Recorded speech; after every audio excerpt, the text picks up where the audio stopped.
Get nice and close, get nice and close. Good day. I'm Udo. How do you do? My name is Matthew, and you are here to learn about silversmithing. Silversmithing? Does anybody know what silversmithing is? Well, it's the art of creating and repairing objects made of silver, like castings, which are made from molds, like this, spoons, plates, and candle holders. Okay, so also we are going to be dealing with some very, please stop talking guys. So we are going to be dealing with some very heavy tools such as hammers, rounding hammers, pliers, and snippers. So when using these hammers and pliers, make sure that you have a wide berth around you so that you don't miss-swing and hit a friend or yourself.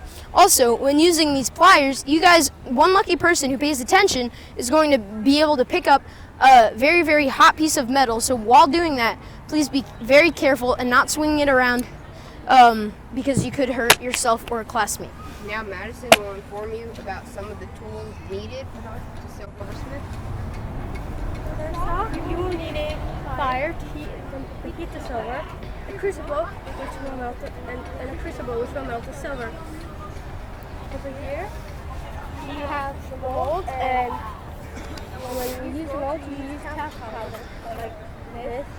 So when you pour in the liquid silver, it won't stick onto the mold. If you're doing a bigger project, you would use hammers to hit out the impure metals, but since you're doing smaller ones, you don't need to. We also use and Udo will expand more on these. Rotten stone and jeweler's rouge. Try to remember these because we might ask about them. Okay, so these polishes, they're very, very important. Please gather around. So let's say that I just finished up this spoon. We made this spoon this morning, and we haven't had a chance to polish it yet, but let's say I just finished it. Then I would take it over to my jeweler's table, and I would take out my 3 polishes. The first of the polishes is pumice.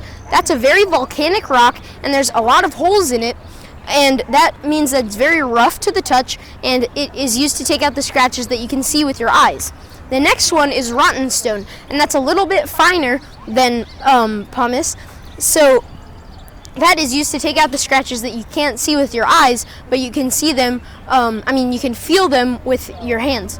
Then there's jeweler's rouge, and jeweler's rouge, it's a pretty red powder, and you rub it on your utensil or piece of jewelry, and it makes it very, very shiny and nice to buy. So, come on back. Well, so now, does anybody know of a famous silversmith during this period? No? Has anyone heard of Paul Revere? Yeah? Who's Paul Revere? He's the one that told us that the British were coming to. Very good. Paul Revere was a Renaissance man and founding father of this country. He was made famous for saying, "The British are coming, the British are coming," on his horse just a few years ago. So, but before he was famous for being a Renaissance man, he was a silversmith. So now, you may ask, how do I become a silversmith? Well, if you wanted to become a silversmith, then you need to do an apprenticeship. This means you learn the skills you need from a master craftsman, like ourselves, for 4 to 7 years. The ideal age to start this would be 14. So if you do it for, say, 5 years, how old would you be when you become it? Yes? Correct. Very good. Okay, so now we'll do a demonstration. But you may ask, how do you do molds? Well, you put something like clay in here, smooth it out, and then you use a tool like this to engrave what you want to make. So now, Udo here will demonstrate how to make a casting. But I need a volunteer. But before that, I need someone to tell me who a famous silversmith of the colonial period is. We just said it. He's a founding father. Yeah? Paul Revere. Very good. So now Matt is going to give you safety spectacles and safety gloves. As you can tell on the top, that doesn't look like silver, right? It's pretty ugly. That's all the impurities in the silver. But once you start to pour it, those all get pushed away and left in the crucible. So you're left with nice, pure casting. So the impure metal is actually heavier than the pure silver, so then it sticks to the crucible and it doesn't get in your jewelry. Because who would want to buy like a necklace or something when it has a big brown ugly bit in it, right? So that's pretty gross. But now I'm going to come down here. Matthew, why don't you go over here and stand by this bucket? Okay, now I'm going to take my pure silver, and as you can see, it starts to separate, and then when I pour it in, it's nice and pure. We're running out. But so as you can see, it poured in, and now that's a lot prettier than that, right? So we just need to give that a few seconds to cool off, and then I'm gonna knock it out, and then Matthew is going to pick it up with his pliers and put it into that bucket. So this just takes a few seconds to become a solid, because when it's that hot, it's still a liquid. So in the air, it takes a while for it to cool. But when we put it in the water, then it becomes very solid and almost impossible to bend.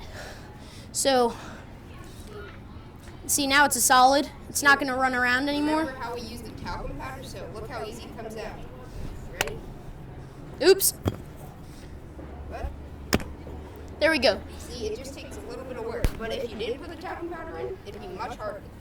So now Matthew is going to come over and he's going to pick that up, give it a nice good squeeze, and then he's going to carry it over and drop it in the bucket. Listen for the sizzle. Okay, did you guys hear that sizzle? Yeah.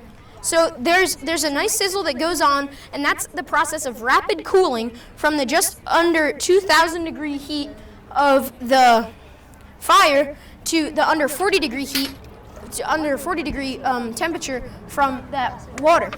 So you guys can pass around that hammer, and as you can tell, it's fine to touch now.